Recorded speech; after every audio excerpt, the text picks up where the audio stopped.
whole idea of a management contract is what do you do if the public sector does not have the capacity to deliver? So the idea is that you bring in the private sector to expand that capacity. And in the case of Joburg, it was bringing in the private sector over a 5-year period to try to build that capacity within Johannesburg Water so that then it would be in a position to deliver at its best after JOAM, the private sector, left. The main thing of the case study was to look at pre, during, and post the JOAM contract and how things changed. How did JOAM turn things around? And were they able, within Johannesburg Water, to sustain that turnaround? So we found that JOAM made significant difference and was really successful in turning things around. But then after JOAM left, that those it doesn't look like those changes are being sustained. I was in charge of the management contract of Johannesburg from 2001 to 2006. It was a management contract which was signed between Johannesburg Water and the city of Joburg with my company, JOAM, Johannesburg Water Management. A lot of discussion around the case of Joburg for various reasons. First, because it's a management contract, it was the first one in South Africa. I think people recognize that it has produced good effects in terms of efficiency in particular. We have turned around the financial situation in the 5 years. There was a big problem in terms of finance at the beginning, and from 470 million loss per year, we broke down immediately that things were no more in the red at the end of 5 years, plus other operational efficiencies and so on. If you look at all the indicators that was in the contract that JOAM is assessed on, they're performing very, very well in terms of what is required for them in terms of the contract. And I think specifically also in the light of the kind of financial crisis that hit Joburg Water in 2003, the whole turnaround strategy plan. There's a number of opportunities and challenges in that period, having to do with leadership issues, having, I think the turnaround strategy itself and the kind of technical bankruptcy of Joburg Water was an issue, participation by residents, then, as you'll see, continuing now.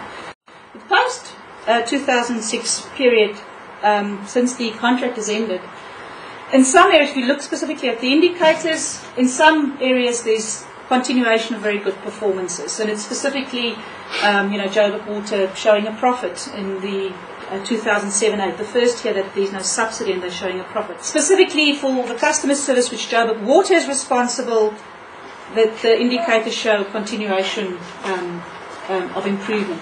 Some areas of concern, though, in those indicators have to do with equity, environment, and kind of specifically from the qualitative interviews, this idea of a culture within Johannesburg Water.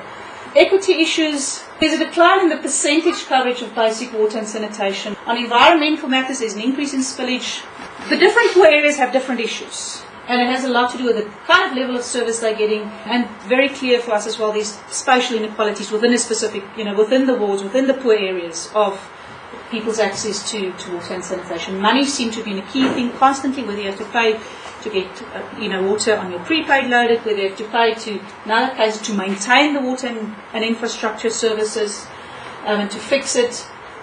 Pressure on water and sanitation because of the density, specifically in Alex and also in Dipswood, giving rise to conflicts. Very clear for us that what officially the level of services that's provided in the area and what people say and what they actually do with the level of service does not match. People clearly take initiative and extend services. So they're not per se passive receivers of the water and sanitation. They are, in their view in any case, although they're not participating in decision making around water and sanitation, they turning to self-help. And one of the key things I think that was also prominent for us is that there's huge expectations. People, from the community workshops, people are expecting quite a lot in terms of water and sanitation to be delivered to them, without necessarily maybe understanding the challenges in the process. In the community focus groups make much of this lack of effective communication that residents feel, either from the city of Joburg or from Joburg Water. Then the standard of their consultation and engagement, that maybe is an issue, whether when you engage, do you do it at a community level, is it at an individual level, where is it sufficient, how do we find the balance? and some view that the Piri court case makes some comments about what that should be. The Johannesburg case study has been complicated by the parallel court case between community members from Piri, which is a poor suburb of Soweto, and the city of Johannesburg over the disconnection of their water supply, the installation of prepayment meters, and the amount of free basic water provided by government. Mass social protest was led by the Anti-Privatization Forum and the Coalition Against Water Privatization. It all started in August 2003, whereby we saw Joburg water construction workers digging trenches in the street. So it came to the attention of the residents to go and approach the councillor. He explained everything to us. Then he told us that these people are installing the prepaid water meters. Then we asked them to stop those people because we never consulted and everything. So people felt betrayed, and we retaliated by closing trenches and all that. With water is like, just stopping your life to exist. The issues, why I would say the Soweto, the issues around the Soweto problem of water use have been discussed at length in the dialogue, because nobody ignored the fact that Soweto was presenting a water saving problem, in the sense that the average consumption was around 65 kiloliters per month per connection, which is huge, and obviously there was a lot of waste. So I think everybody knows there's a problem. The discussion is how do you fix it?